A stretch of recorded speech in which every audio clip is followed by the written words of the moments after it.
fast track to 2019, where me and Kiefer Avena started speaking to each other. We found ourselves in this position that he wanted to be able to find a way to manage his career for the next 5 to 10 years. That really excited me. Why do players need an agent? Well, that's a really good question. The player is somebody who has to focus on and he has to focus on his time on court. An agent provides structure and strategy. And structure and strategy are integral to a proper game plan. How difficult it is to get in the Japan market? Representing a talent in the Japan market is I don't think you can categorize it as difficult because the lines are open, right? The fact that there is an Asian import quota means that you need to do the necessary steps to become part of the decision. Step one, you need to be able to be seen at that standard. Step two, your agent needs to have the right connections inside the space. Your agent needs to have not only the right connections, but also proper conversations and communications with these teams.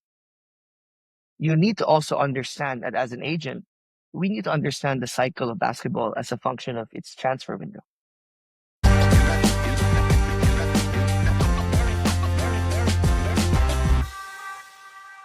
So I would like to start this conversation a little bit differently. And instead of me introducing you, I want you to introduce yourself.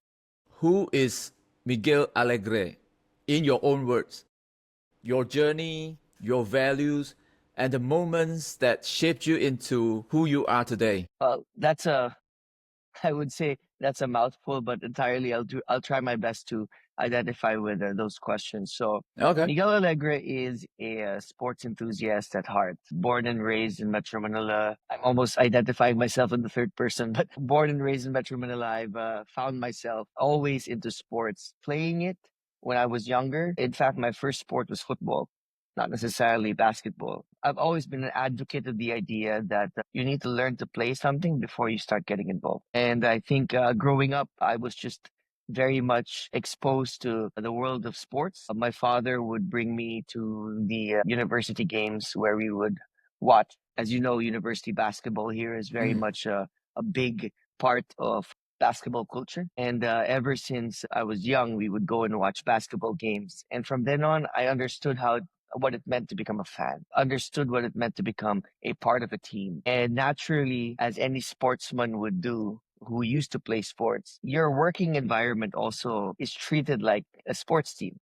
If you feel very much comfortable in a team dynamic, you'd want to work in areas that identify with that type of I would say, environment. Miguel Alegre is also a marketing and manager by profession. I graduated from the De La Salle University with a bachelor's degree in psychology. And I think I've always just been fascinated about how people think and what people's motivations are for doing what they need to do. I was never a book smart kind of guy. I wouldn't say I was excelling very well in school, but I think I found a way to enjoy and learn by learning through other people's lives.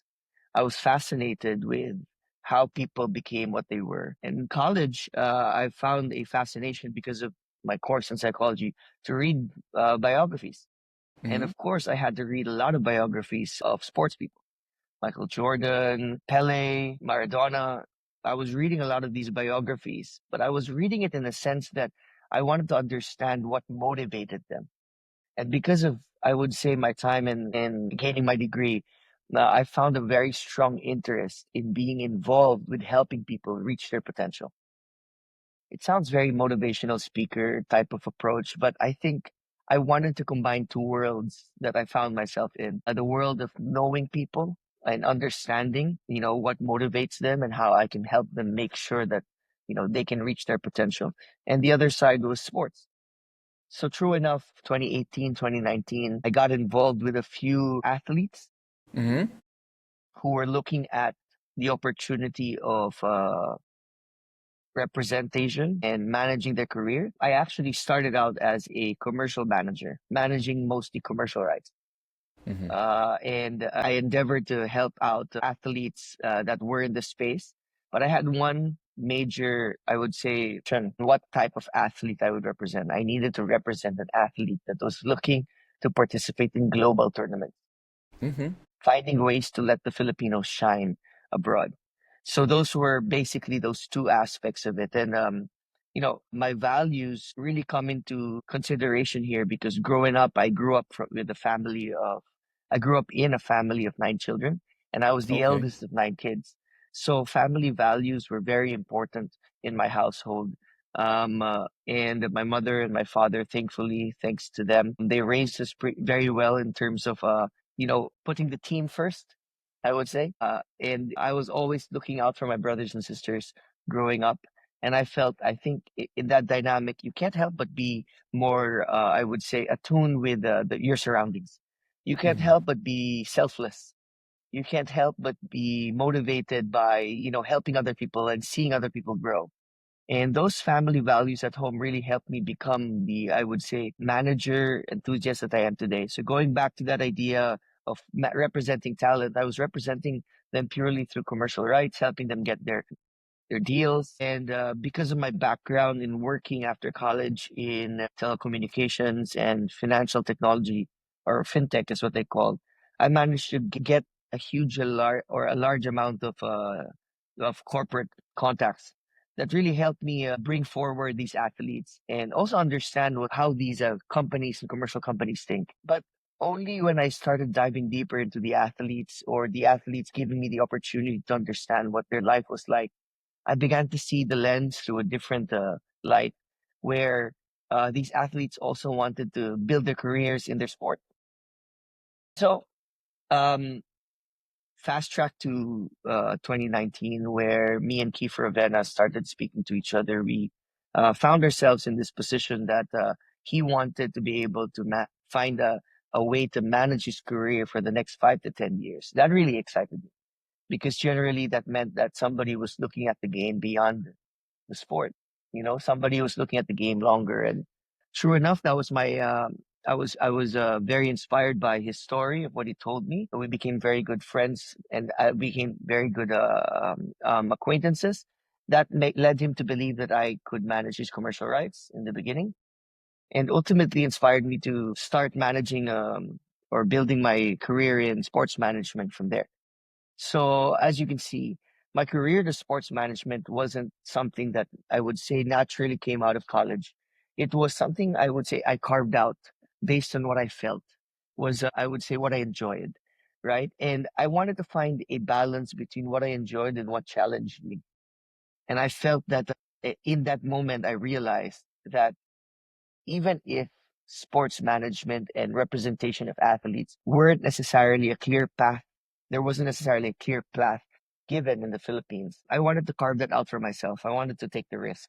I wanted to meet athletes. I wanted to understand and utilize what I've learned in school and what I've learned in biographies and all the stuff that I've read to find a way to be credible enough to represent them, and not only represent them, of course, but help them take them to the next level, connect them to the network of commercial value, and help them become a valuable asset to building their career.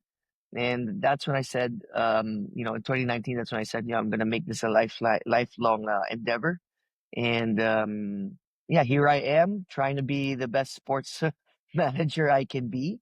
And I'm already enjoying the opportunities that are coming my way. And I'm looking forward to the challenges. As much as people will try to avoid them, I find challenges to be a great, I would say, North Star. When things are getting challenging, I see that as okay, something means that I'm in a space where something needs to be fixed, something needs to be addressed. And normally, those are signs of directions that I'm taking. Those are signs of me taking the right direction. So Okay. essentially, that's how it looks like.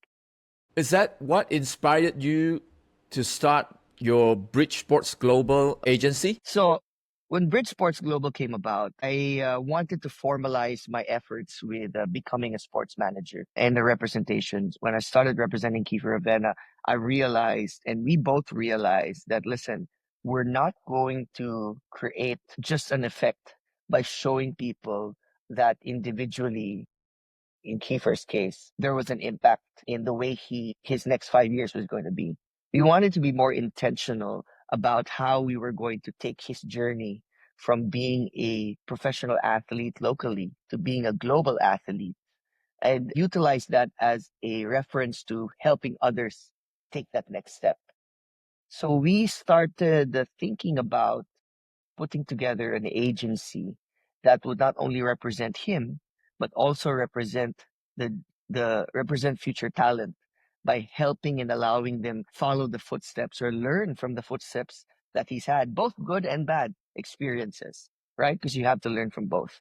Yep. And so we said, let's take a look at an agency that we can build. So when I think about an agency, I think about the importance of making sure that you can give every athlete the right, I would say, respect and time and energy that they need to fulfill those parts of their career, right? And I said, we can't do this alone. We have to bring in a few other people to help us manage and become more efficient. So luckily, I brought in two of my good friends from the U.S. who's had experience in digital media and building efficient systems. Julian and Jonathan San Pedro, who are brothers from the States. They're both very, very, I would say, experienced in the world of technology, in the world of commercial management, in the world of developing commercial campaigns. And that was really one big pillar of Bridgeports Global. And so Okay. we became four from then on. So this was really interesting because, Jordan, if you see the agency right now, we have myself as the FIBA licensed agent, which I took last year, 2024, right? Early last year. And then you have a player who is experienced in the world of global basketball. I would say he's the epitome of what we want to replicate, right? And then we have our two technology engineers who identify with the back end. So combining four of us, that brings a wealth of experience in spaces where technically we wanted to facilitate this opportunity. Now, what's really interesting about the space we're in and when we came in was that, you know, our motivations came from what we saw we could replicate with Kiefer, but then we realized upon entering the space locally, there was a gap that needed to be, I would say, bridged, for lack of better term. And that gap was really growing in the space that was also becoming more involved. So we started to see a large amount of Filipinos taking opportunity to identify with the Asian import quotas of Korea and Japan. And that really made us think, does this mean that starting, 2019 and onwards, there was going to be a larger amount of opportunity for Asian imports? Does this mean that not only will Korea and Japan open up the floor, but maybe other countries in Southeast Asia and Asia and West Asia and East Asia identify with opening up their Asian import quotas? And we said we might be in a very good position to continue to help bridge this gap and help manage that. And we can talk about that later, importantly. But that's when we decided to call the company, by definition, Bridge, because we felt that we were doing just that.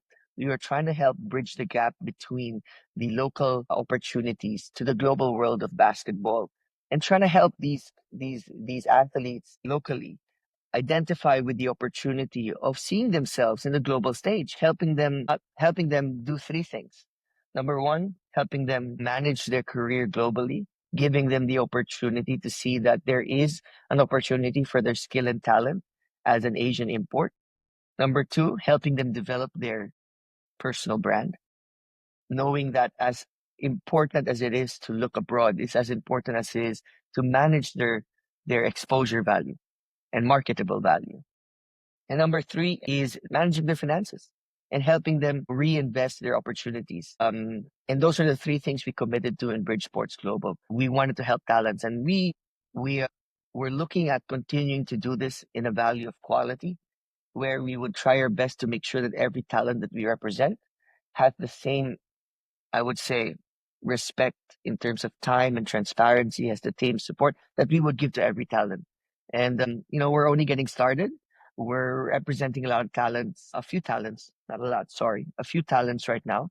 And by design, we're doing that to help us learn to be a better agency, to help us learn how we can improve this whole representation space and make Okay. sure that not only local talents get a chance to take the opportunity, but even talents who are from other countries that want to enter the space of Asian imports, we're trying to help out as much as possible, but also still maintain the idea that this is not about having too much all at once. This is about making sure that we can protect the quality and interests of what we're trying to accomplish so that later on we can be respectable enough to represent more talent in the volumes type manner. That sounds good. Sounds good. So, what do you see as the biggest gaps? Just now you talk about gaps, right? So, what do you see as the biggest gap in how the Filipino athletes are managed or representing? Well, number one, they're not. Let's face it, there aren't enough, I would say, agents in the country to represent global talent. Currently, right now, there are only 3 registered licensed FIBA agents in the country, and as you know, generally Really? it is. Yes, there are only 3 Wow. licensed FIBA agents in the Philippines. Okay. And look at and I'm one of the new ones. You Okay. know, they're much respect to the first 2 who have identified with the opportunity. They've really, took the risk of opening the doors, and look what they've been able to accomplish in terms of helping all of these athletes locally get a chance to play abroad and build their careers. But definitely, there isn't enough agents in the country to represent talent. There has to be more. And I say that Okay. very clearly because, as you can tell, the best opportunity to build a representation is to have more people know how to represent and manage other people. Because when that happens, you break the barrier of 1:5, 1:10. We're seeing it now in more mature countries where even in football and other countries that matured in sports, there's so many agents, right? And there may be, I would say, bad effects to that, essentially, right? But there has to be that, I would say, surge. There has to be more agents in this space. And Bridge Sports Global is actually endeavoring to help build more agents, to help recognize that indeed, if you want to look at an opportunity in a career in sports management and you want to consider representing a talent, may it be your best friend, may it be your brother, you should take the right course and necessary actions to get yourself certified and also prepared. So those are some of the things long term wise we're trying to identify, right? So that's the first gap. I think there's not enough discussion about representation, and there's not enough people licensed to represent these talents properly. I Number do 2, I agree would with it. say, I do agree with you go ahead. because I think in here in Malaysia, right? I don't think we have any like certified FIBA agent. I'm not sure, but according to as far as I'm concerned, I don't think we have enough, maybe not even one. Because I'm interested in taking the test to be a certified FIBA agent, but it's still in thinking process. I haven't taken the action yet, but that's what I wanted to do. But I got one question. Because maybe for Malaysian audience, maybe you can tell the audience like why do players need an agent? Well, that's a really good question. I think, um, a player is somebody who has to focus on his time on court. An agent provides structure and strategy. And structure and strategy are integral to a proper game plan. When you think about the sports landscape, you think of it, especially in the professional stage, you think of it as a multifaceted opportunity for a player. It's almost as if you're your own version of an entrepreneur, and you're, seeking opportunities for best to improve your career forward. And that takes a lot of strategy. You cannot develop your exposure if you don't have the right, I would say, tandem in terms of developing your opportunity. Let's talk a little bit about strategy, right? So when a player is strategizing for the opportunity, that doesn't mean that he can sacrifice his time on court to do that. The player needs to be focusing on one thing and one thing only: improving himself. And every single player out there is spending more time on court developing his skill. If he is spending more time strategizing and finding ways to expose himself, then what does that mean? His time on court is sacrificed, right? So having an agent allows you to be 2 places at once. The player can be concentrated and focused on being in the court. training, right? And being in the gym, training, being at home, focusing on recovery, while the agent can focus on the few things, building his exposure, strategizing on developing his commercial value, strategizing on making sure we can leverage on the opportunities abroad, looking for opportunities. So it's a full-time job, right? And putting that two and two together allows the player to maximize his time as an athlete. You're looking at an average time span of an athlete of 10 to 15 years if you're lucky, right? If you started early, right? And essentially, when you look at that, that's a finite amount of time. So you want to be able to not plan just for 1 year. You want to take a look at your career and your commitment for the next 15 years. And that takes strategy, right? Thinking about things in the long term allows you as a player to commit yourself for a marathon, not a sprint. And that's really the beauty of having an agent is you can move from a short-term mentality to a long-term mentality. That allows the player to become more secured with his commitment to the sport. That allows him to feel more aligned and attuned when things don't go his way, right? Injuries can happen, teams can fold, transfers can happen, you may have a bad season. All of that is a function of what you need to work together on with an agent.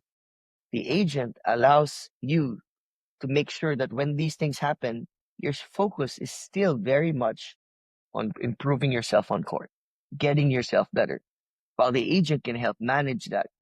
And this is all happening within a 15-year period, Jordan. Every year, an agent and a player needs to already think, okay, what's going to be our strategy in second year? Mid-year this year, we're already thinking about what the likelihood will be of a strategy next year and the year after that. So planning that is also helping the player mature, and I think that's where representation really helps. Is that if you can have a very transparent communication with your agent, and you can allow the mentality to go from short-term mentality to long-term mentality, then you can create a more valuable success when it comes to building your career, not only on your entry into the professional world, but also in your exit into the professional world. So you see, our lifespan as an agent goes beyond managing the career. We have to be able to help them prepare them for what lies after. Okay, well said, well said. Now we have a clearer picture of why do players need an agent. And from our conversation back in Macau, and I know you have been vocal about wanting more Filipino athletes playing overseas, right?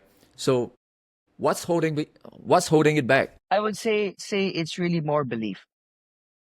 And I say belief because there's not enough exposure from local opportunity to the global stage. It's happening already now, where we have a few players, well, quite a few players in the KBL and the Japan Basketball League that are inspiring the younger talent or the talents from here to aspire to play abroad, right? So that aspiration is there, right? So the belief is that Filipinos can do it because Filipinos are abroad already.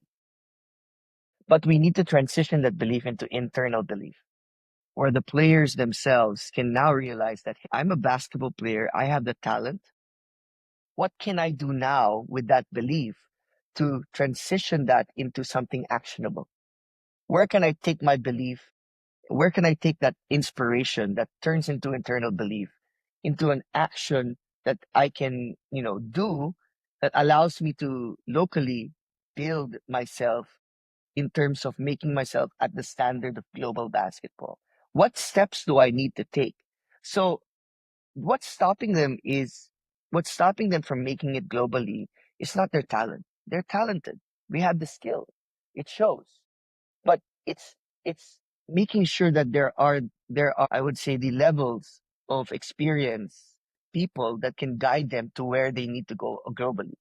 The exposure towards the global basketball scene locally in terms of taking those necessary steps is still very small. And I'll go back to what you said earlier about the gaps, right? So the other gap that I realized also, the gap that we realized, is that these players, apart from not being able to be represented by people who think about things globally, is that they're fixated on the local league, right? They're looking at their career as a function of local league. And much respect to the local leagues. Essentially, we need our local leagues to be better, right? But if the local league is focused on making sure that talent stays within the context of Philippine basketball, right? And there's not enough push to globalize basketball on their end, then it becomes very difficult for the player to put himself in an exposure situation where he plays in a league that can get him exposed to the global stage. So it's training and development in terms of exposure to that global standard of training and development, and it's exposure to leagues that identify with choosing opportunities for global scale.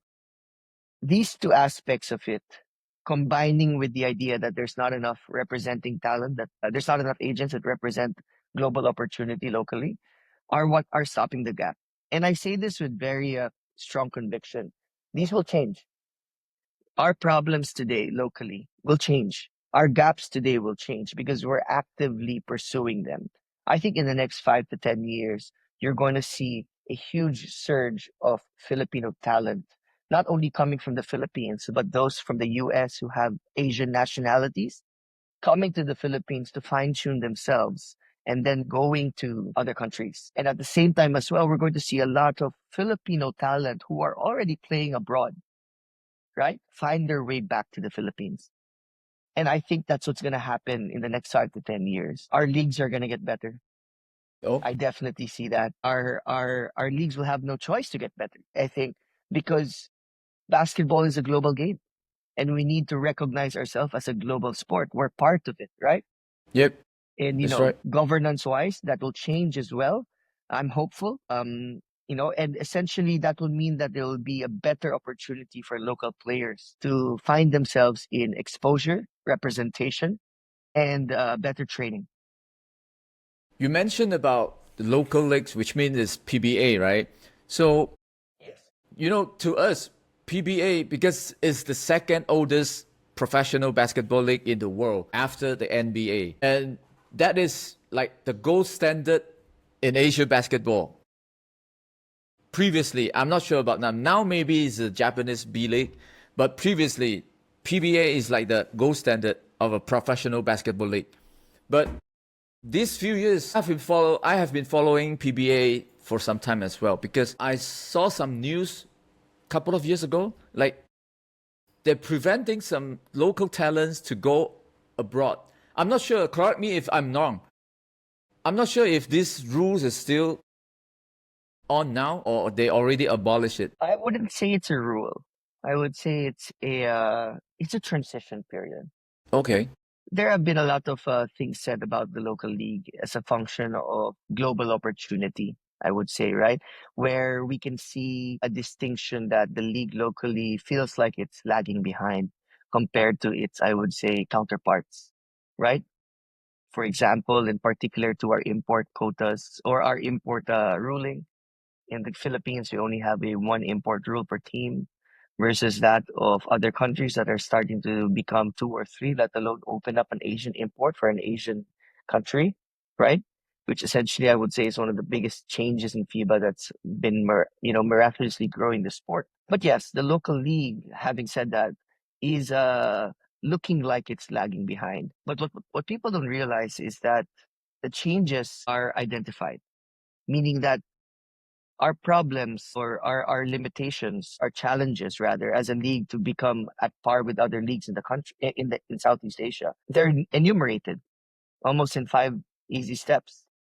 It's just a matter of you know transition and change, which is good. It's one thing to have a problem. It's another not to know what the problem is. Yeah. And Yeah. essentially, the leagues are aware of what needs to be accomplished. But as the oldest league in the country, it also becomes a little bit more challenging to make those changes given how, I would say the shareholders are identified to have grown the league that way.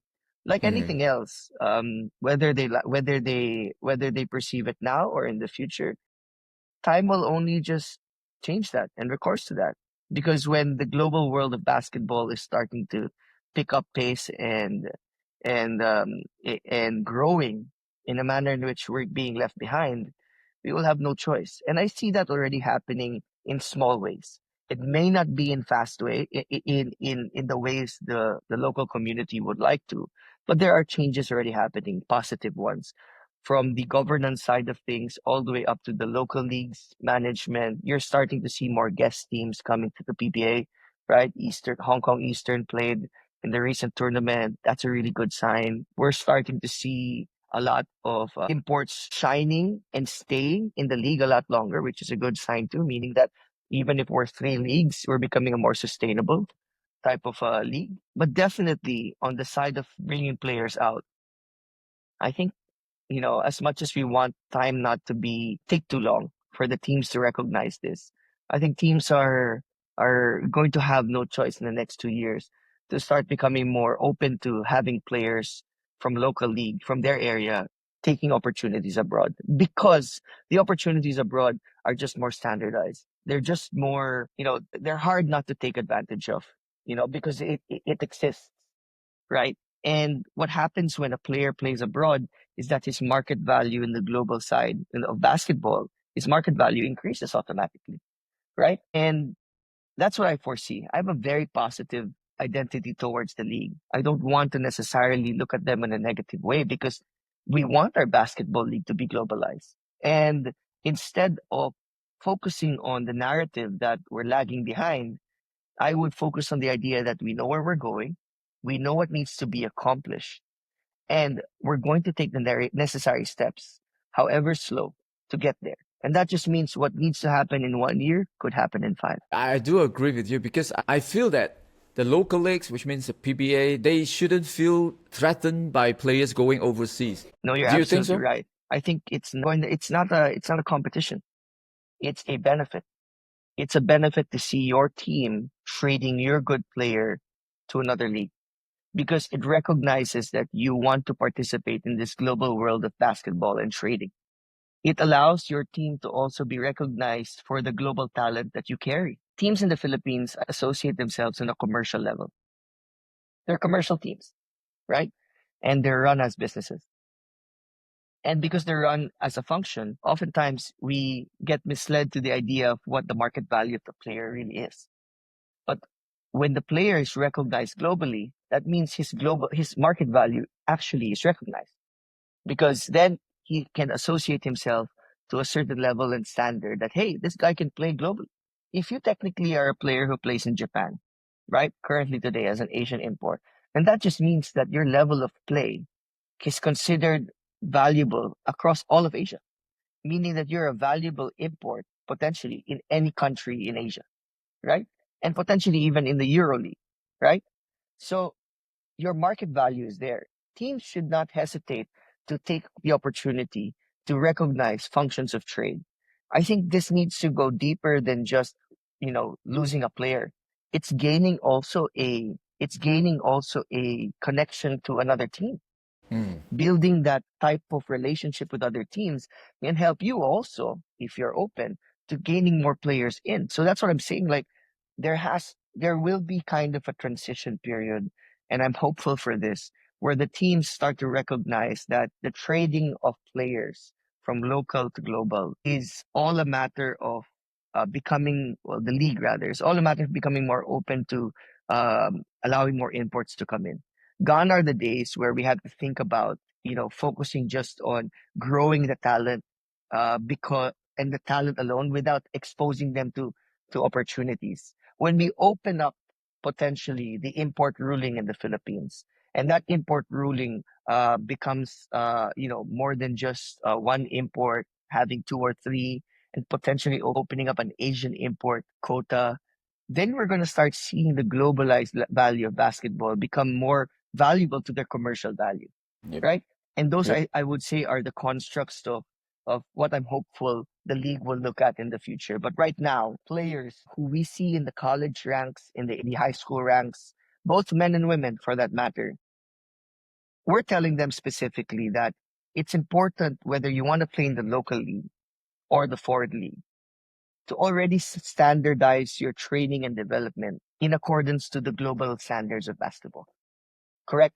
Because generally, We want them to be at the level of global, because that would mean they'd be more than prepared for local. Why? Because essentially, once that happens, when these guys enter the local stages of basketball, local basketball, they bring in a globalized way of playing, which also elevates the way we play, right? Basketball is a team sport, and we can see individual players shine, but we can also see individuals shine as a team player. And those are important factors that contribute to your globalized value, right? It's not just how good you shoot, how good you are from the perimeter, how good you are at defending the ball, or, all of these different aspects and skills. But associating yourself with your team dynamics is as crucial, because these teams who are going to get you abroad, they want you to be part of the system, and you have to be a system player, right? So I would say that's one thing that really identifies with also the league question, is that essentially, because of the EASL, we've been more, and you know this, right? The Philippine Basketball Association participates in the EASL. We've become more, I would say, aware of the kind of basketball that's being played abroad, right? Versus the kind of basketball that's being played locally, Yep. right? For us Yep. to be at par with the other countries and for us to perform at the level, we need to be able to, standardize our training and development that way too. That means that goes for the coaching staff, for the players. You have to open those doors. And I think, just to say this, the EASL has done a wonderful job allowing us to see what that looks like. Henry, the group, they've done a wonderful job allowing the Philippine Basketball Association to be part of this. But at the same time, also understand that, hey, the teams in the other countries, this is the level they're playing at. This is the import systems they're playing at, right?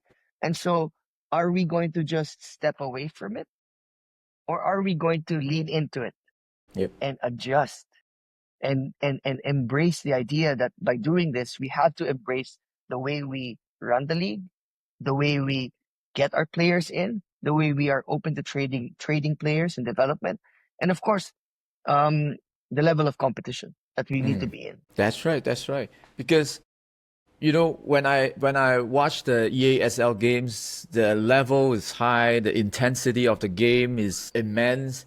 So it's good. It's like eye opening for us. And I'm not sure for PBA teams, but because PBA teams, they are high level team, of course.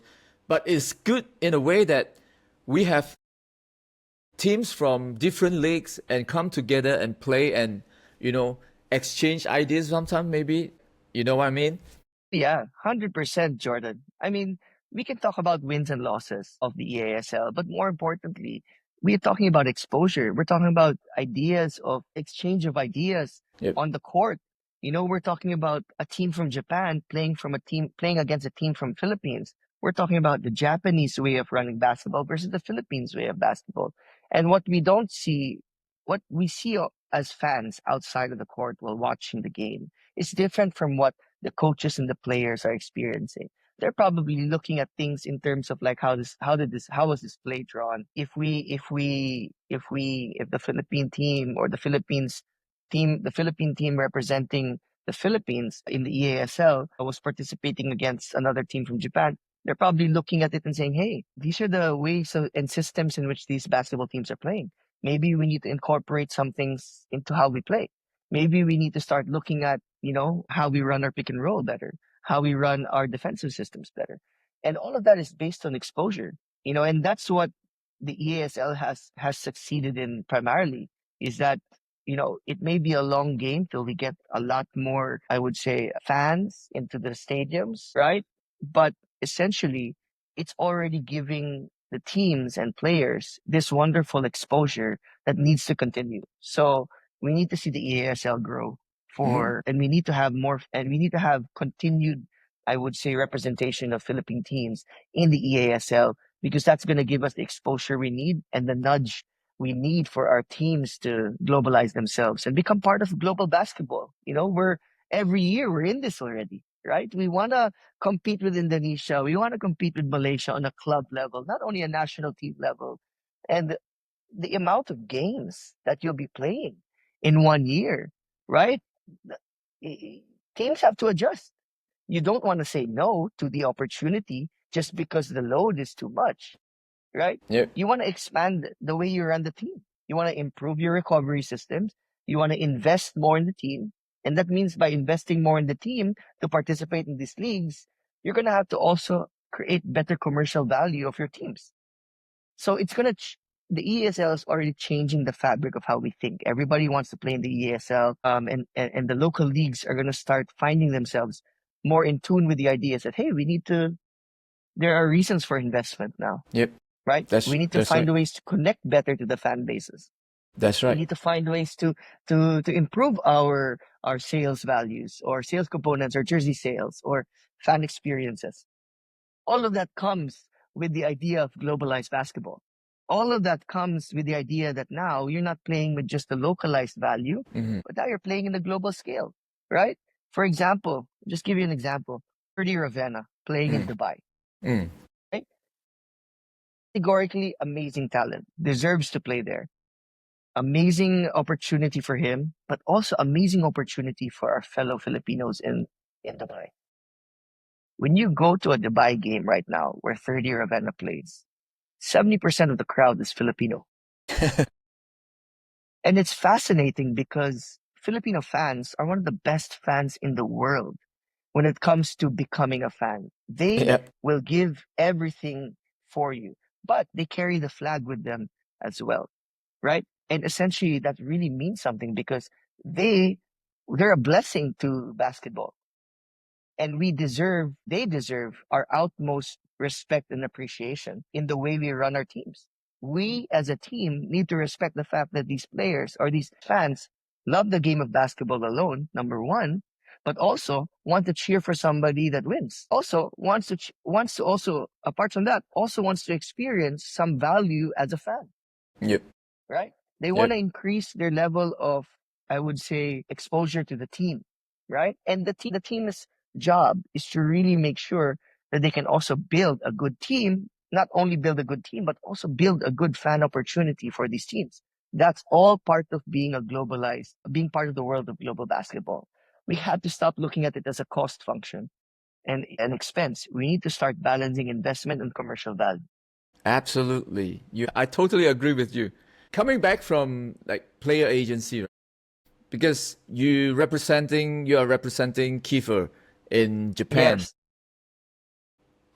One question I want to ask is how difficult it is to get in the Japan market. Representing a talent in the Japan market is I don't think you can categorize it as difficult because the lines are open, right?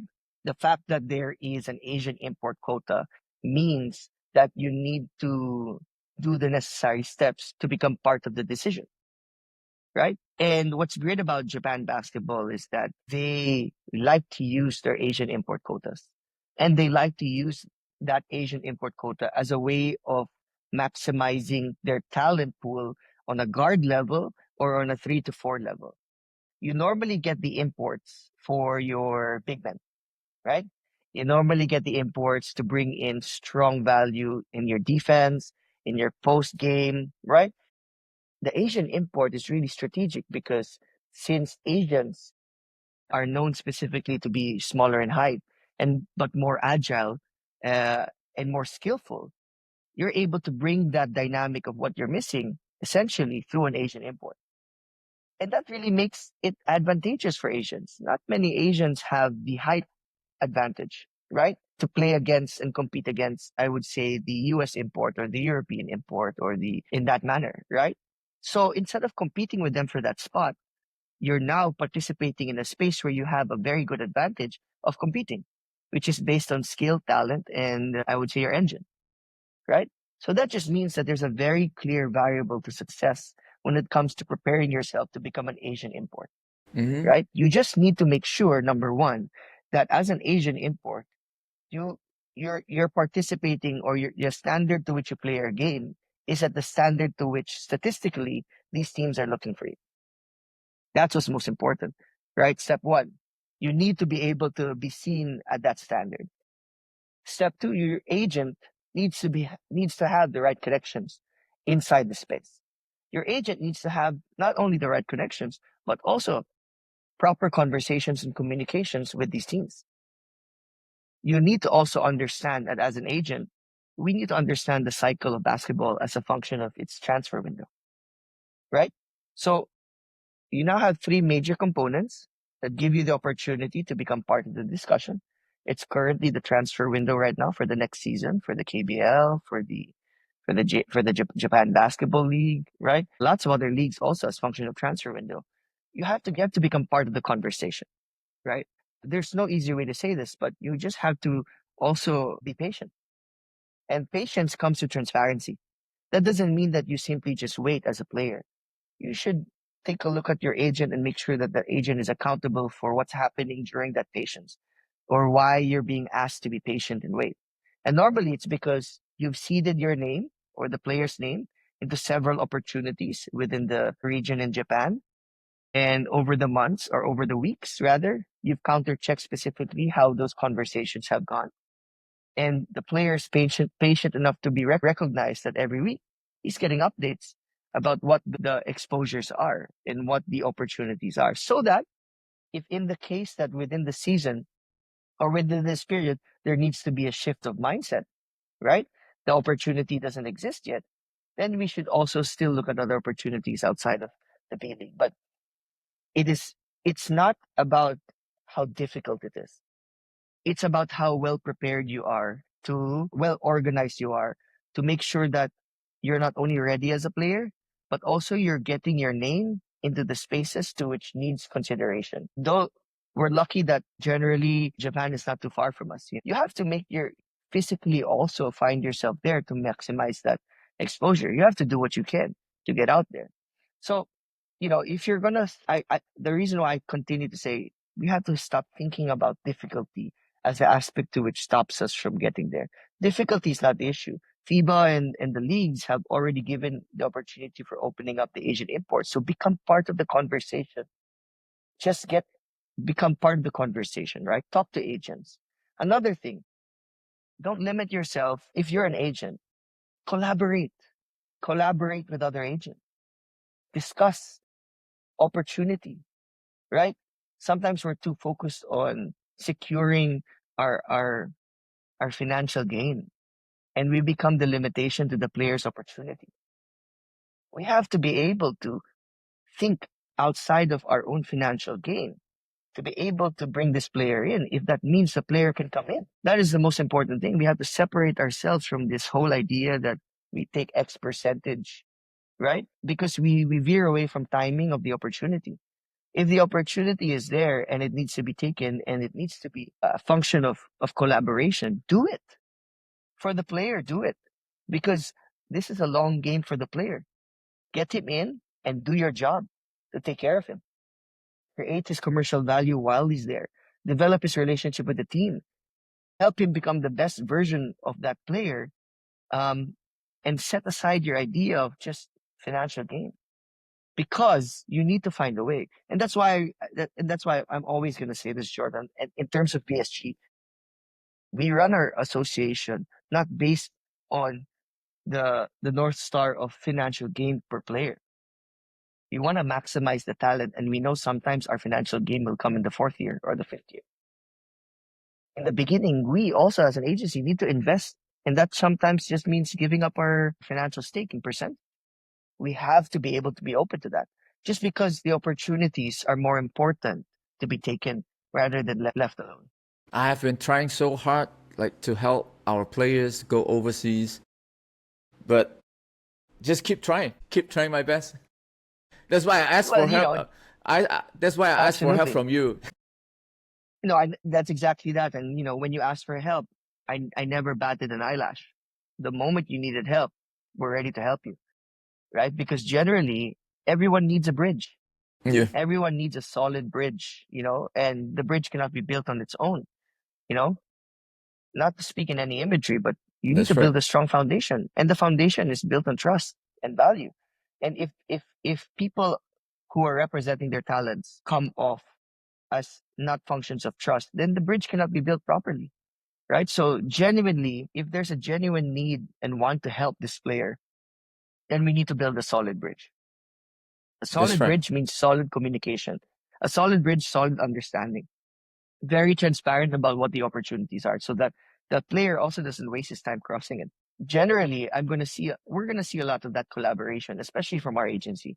We're going to be very, very collaborative with people. If we have opportunity, we'll offer that to the table because we know at the end of the day that representation is a function of a team effort.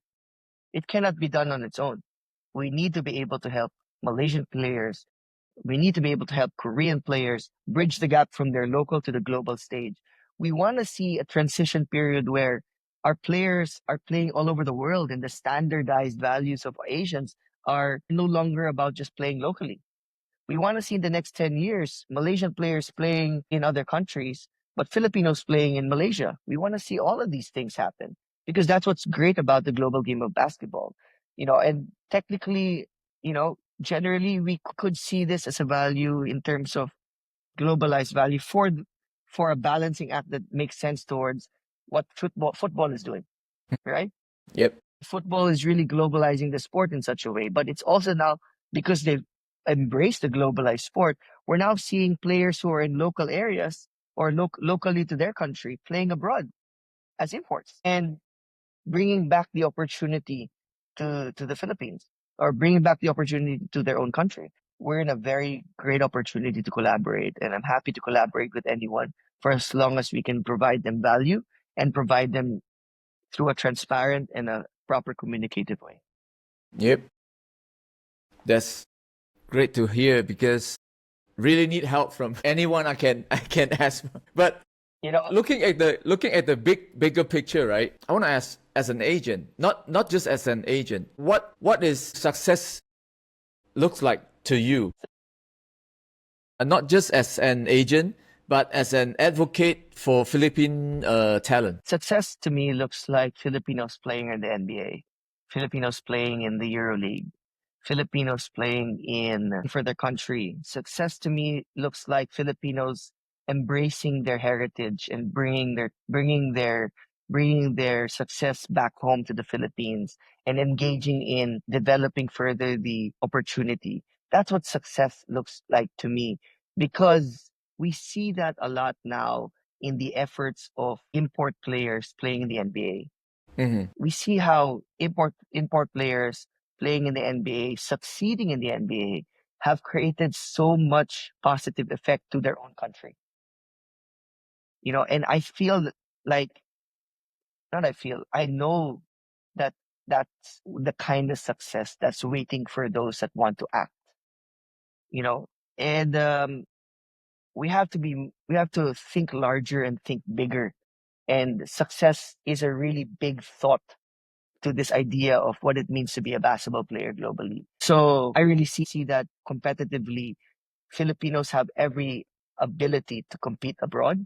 The world of basketball is changing. The way the game is played is changing, but it's changing to our advantage in the way things are played, right? I mean, more shots are being made outside the perimeter, and Yeah. essentially that that that that makes the opportunity a lot better for everyone, Yep. right? And generally, we should be able to participate in that space, right? We should be able to. There's nothing that's stopping a Filipino player, Malaysian player from playing in the highest levels of basketball.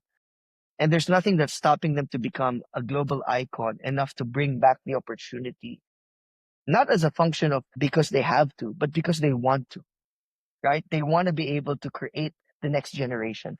We want to see success as a function of completing that cycle where a player plays in a global stage and finds himself committed to bringing that opportunity and growing that opportunity in their local country.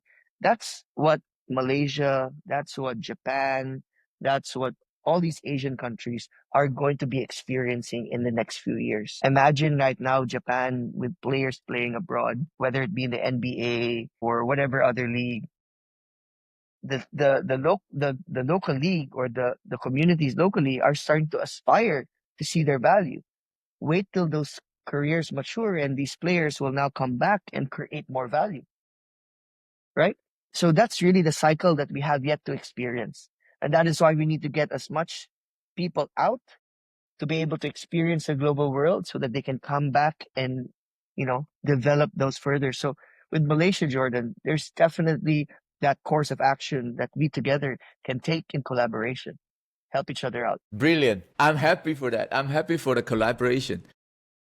And for that, one final question, I think. Where does the future of Philippine basketball is heading, in your opinion? Well, it's the same for, I think it's the same for the identity of the success, but I'll change it up a little as a function of this last answer. It's heading into the global world of basketball.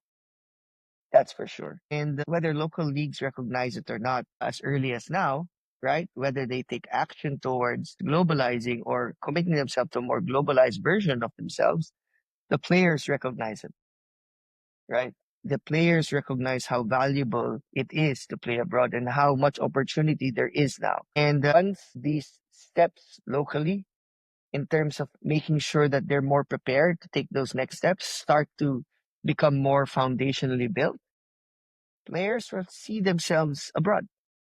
And I think Filipino basketball is just about to get bigger.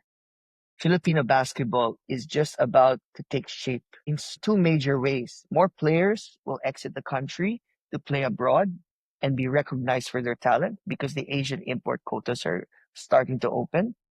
More talent locally will become more skilled, but at the same time as well, the last one, players that have played abroad will eventually come back home to play in the local league.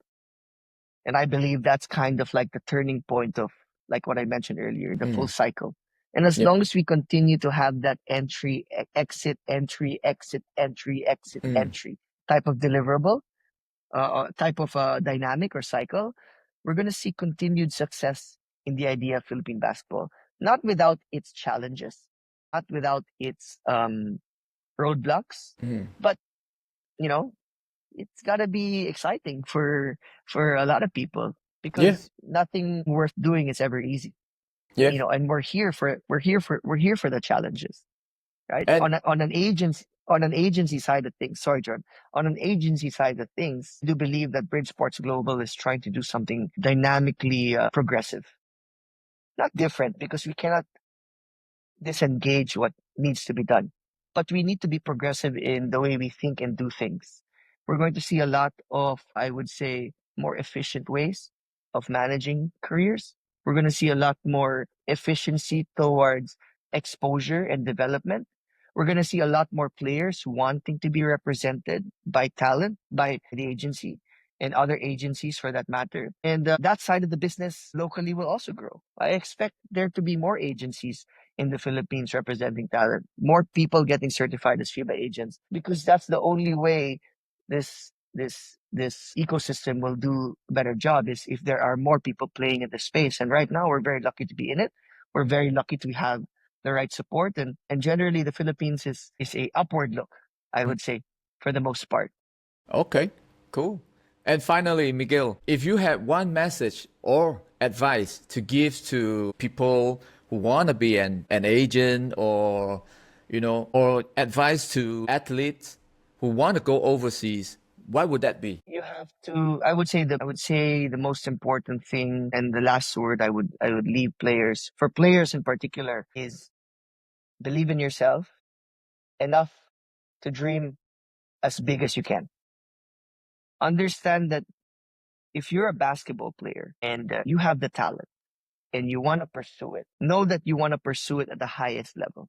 Don't limit yourself at the very beginning based on what skill value you have, because all of those skills can be attributed based on training and development. You can take those skills. So as early as when you want to decide to be a basketball player, when you're inspired by a player, already seek the help you need to get yourself at the level you need to get to. Seek advice, right? Seek support, gain exposure. And as a player, continue to believe in yourself, knowing that the journey is long, right? It is not a sprint. It's really a marathon. The life in basketball is really a marathon. So you have to commit yourself and to that belief.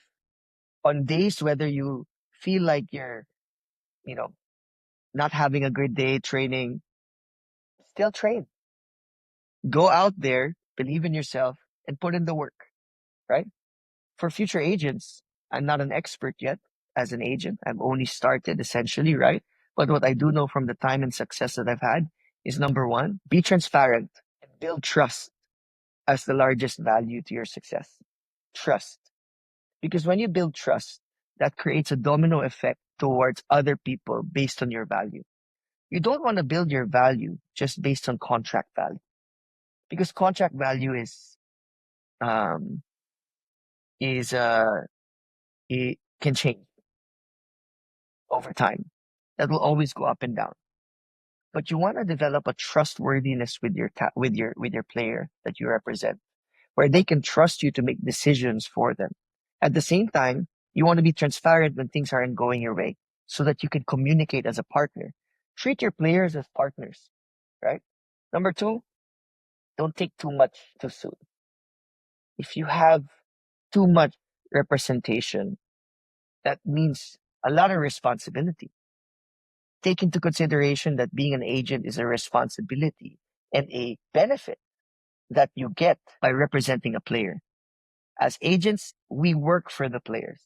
They don't work for us. And we need to recognize that as a function of our accountability, right? They are giving us a blessing of allowing us to represent them. And we need to be accountable for those steps. So be transparent in your communication and leverage that. And leverage the opportunity that you're working together as partners to develop this long, right? And lastly, think long term, not short term. If you're only focused on one primary goal for the player, right? And you're not giving yourself enough room to think long term, then you're not planting enough seeds for success, right? If you're only focused on just trying to sign one deal or trying to give him one opportunity, but you haven't carved out, okay, what will happen after that, then you're not giving yourself enough space to course correct or change in value, right? So think long term, think as a partner, and build trust. All right. Thank you so much for the sharing, Miguel. It's really, really great conversation with you today. No, I appreciate you, Jordan, and to all of the Malaysian followers that you have, continues to support Jordan Yap in his endeavors. I think he's one of the more eloquent, I would say, reporters and writers in basketball. He identified. I've only known him for a few days and weeks, but I can already consider him as equal in the space of basketball, and I'm looking forward to helping him grow his space as well. Please continue to support Jordan in his endeavors. Thank you for your kind words, brother. So I'll see you. If you ever come to KL, just let me know. No, I'll make the trip. Let's schedule it out. Yeah. And Yeah. I'd love to see Malaysian basketball again.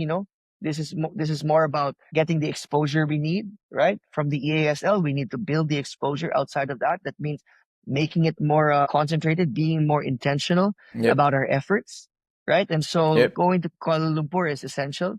And I'm definitely going to be scheduling that. Feel free to also come to the Philippines when the time is right for you. That's I will take good care definitely. of you here as well.